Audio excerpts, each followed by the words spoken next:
러시아와 영유권 분쟁을 벌이는 남코리아 열도 내기선 문제를 조기에 해결한다는 취지의 결의문을 채택했습니다.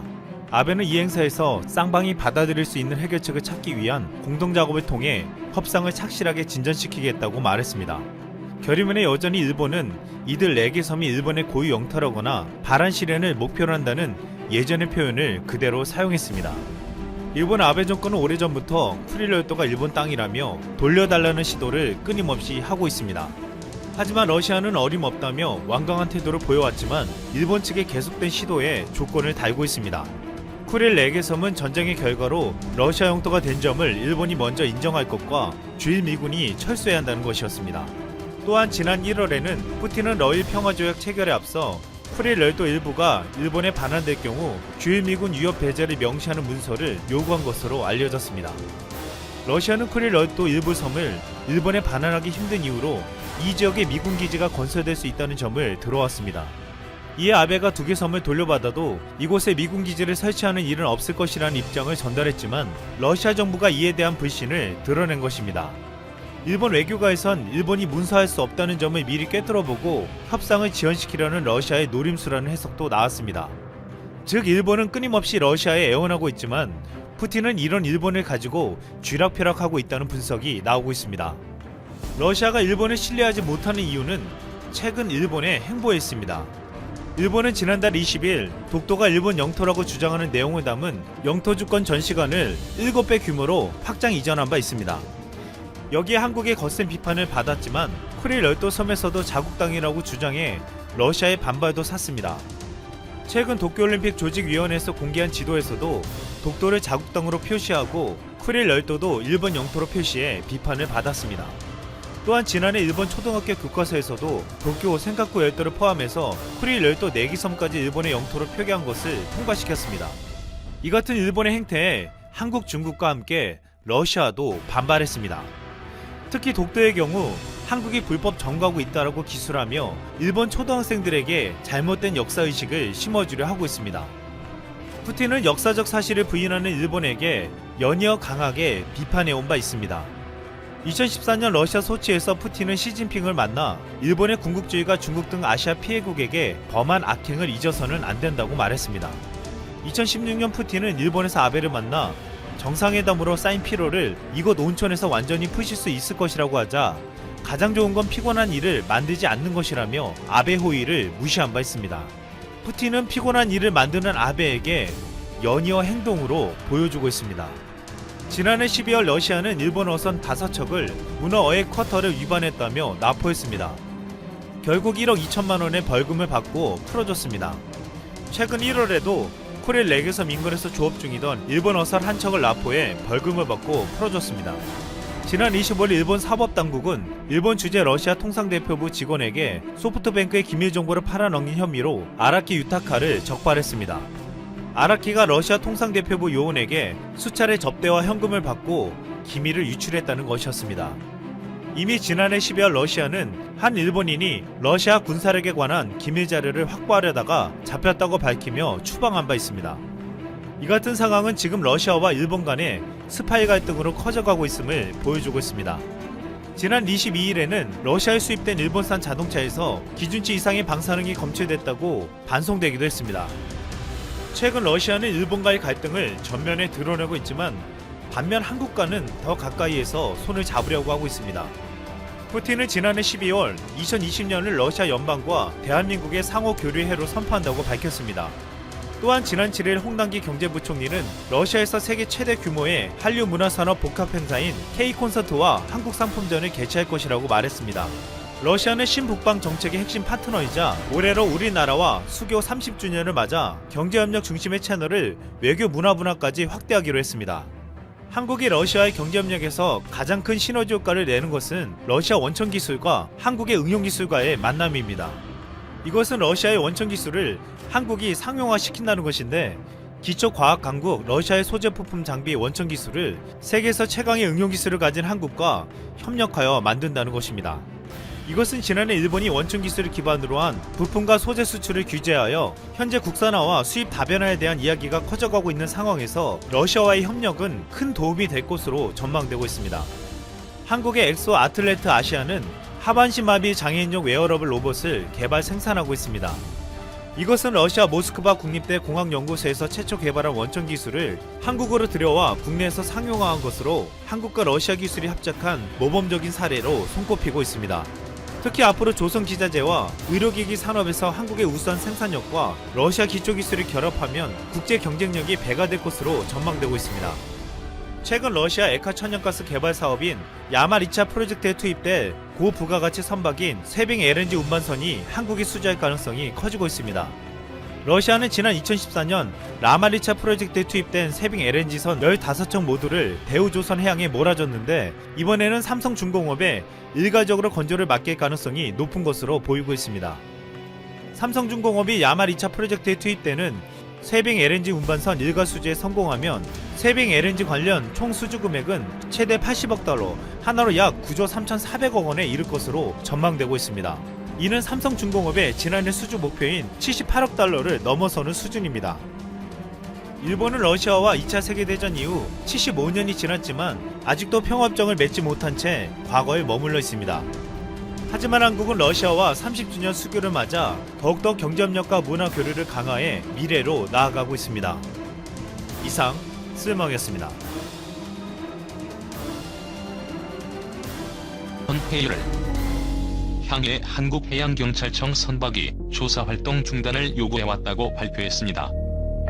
교도통신 보도에 따르면 이날 오전 4시 20분쯤 메시마 서쪽 약 141km 해상에서 한국해경 선박이 무선을 통해 영어로 한국 해역에서 조사하려면 동의가 필요하므로 조사활동을 중단하세요라고 요구했습니다. 해상보안청 측량선 해이유는 그러나 일본의 배타적 경제수역 아니라고 주장하면서 조사활동을 계속했고 한국 해경 선박도 조사 중단 요구를 반복한 것으로 전해졌습니다.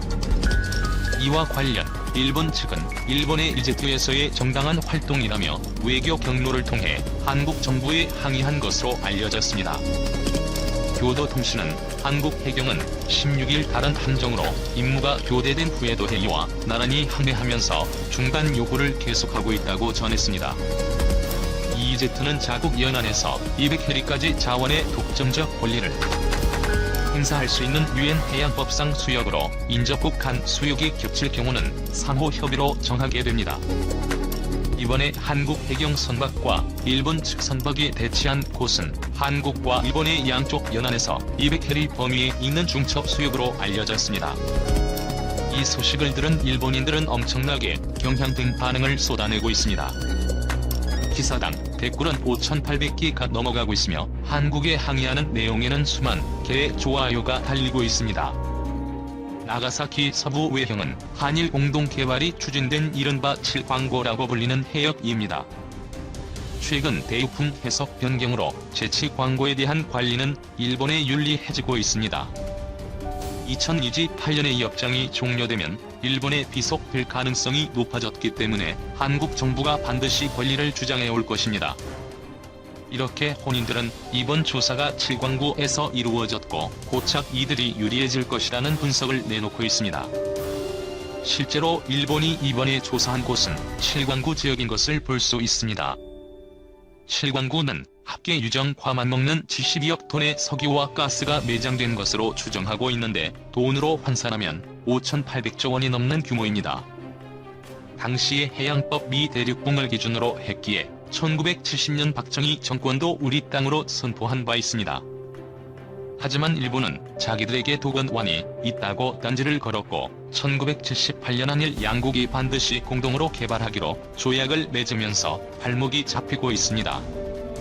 하지만 1982년 새로 채택된 유엔 국제해양법에 따라 일본에 유리한 상황이 되자 혼자 독차지하기 위해 경제성이 없다며 개발 중단을 선언한 것입니다. 이대로 2028년 주역이 끝나게 되면 대다수가 일문 차지가 될 가능성이 높은 것입니다.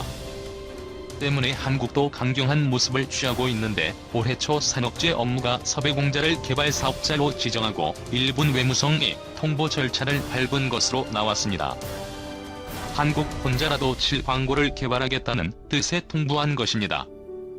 이 일본 최근에 와서야 한일 공동위원회를 개최해 일단 설명을 들어보자 고답한 것으로 확인되고 있습니다.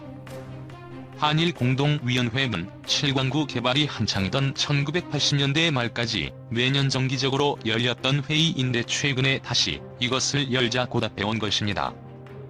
이에 한국은 그러면서 추진하자고 했지만 일부는 당장은 곤란하다고 다시 시간에 끌고 있습니다.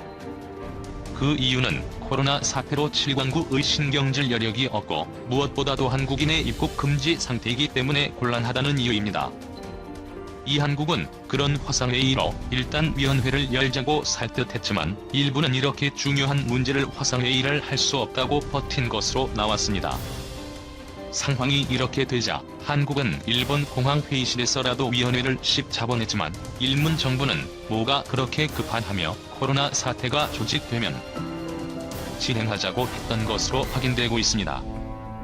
하지만 최근 상황을 보면 일본뿐 아니라 한국에서도 코로나 재확산 조짐이 나타나고 있어 이런 시기에 성사될 가능성은 더욱 낮아지고 있습니다. 더군다나 내년에는 연기했던 올림픽 준비로 정신이 없다고 할 가능성이 있어 조약 종료 시점까지 끌고 가 가능성이 높아졌습니다. 그런데 어이없는 것은 이번에 일본 증향선이 이곳에 단독으로 조사하면서 조사 중단을 요구하는 한국에 오히려 항의를 한 것입니다. 그 이율의 배타적 경제 조약이 겹친 어랍 일본 쪽에 가까우면 주사를 마음대로 해도 괜찮다는 주장입니다. 이는 7광구 주역 종료지 어떻게 나올지 예상되는 대목입니다. 한국은 더 강경하게 7광구에 대한 정당한 관리를 되찾길 바랍니다. 최남단 이어도 최동단 독도 대한민국 바다 지키는 해경. 10일 오후 3시 전남 목포 바다 위를 날던 해경 초계기에 긴장감이 돌았다. 목포 해상 180km 지점에서 조업 중인 중국어선 12척을 발견한 것.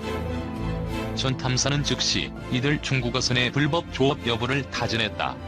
다행히 이들 중국어선은 당국의 허가를 받아 조업을 하는 것으로 확인됐다. 이날 오후 1시 김포공항을 이륙한 해경 초계기는 광역 해상 순찰에 임했다. 광복절 75주년을 앞두고 서해 특정해역과 최남단 이어도 해양과학기지 독도까지 이어지는 대한민국 전 해상을 비행한 이날 순찰에는 해양경찰청 출입기자들이 동행했다. 이륙 후 인천 옹진군 선제도와 영흥화력발전소를 지나 서해 특정해역에 들어서자 레이더에는 빨간 직사각형이 표시됐다. 접경 지역인 이 해역에서는 우리 어선들도 제한된 해역 시간에만 조업할 수 있으며 다른 나라 어선들의 조업은 철저히 금지된다. 그러나 곧개철만 되면 중국 어선들이 이 해역을 침범해 우리 어민들이 극심한 피해를 입고 있다. 이에 해경은 서해 5도 특별경비단을 창설해 중국 어선들의 침범을 봉쇄하고 있다. 초계기는 오후 2시 30분 전남 홍도와 흑산도를 통과해 오후 2시 50분 최서남단 가거초 해양과학기지 상공을 지났으며 48분을 더 날아 국토 최남단 이어도 해양과학기지 상공에 도착했다. 이어도는 국토 최남단 마라도에서 서남쪽 149km에 위치한 암초로 최고봉이 수중 4.6m로 자체만으로는 특별한 법적 지위를 가지지 못하지만 이어도를 포함한 그 주변 해전은 우리나라 대륙봉에 속한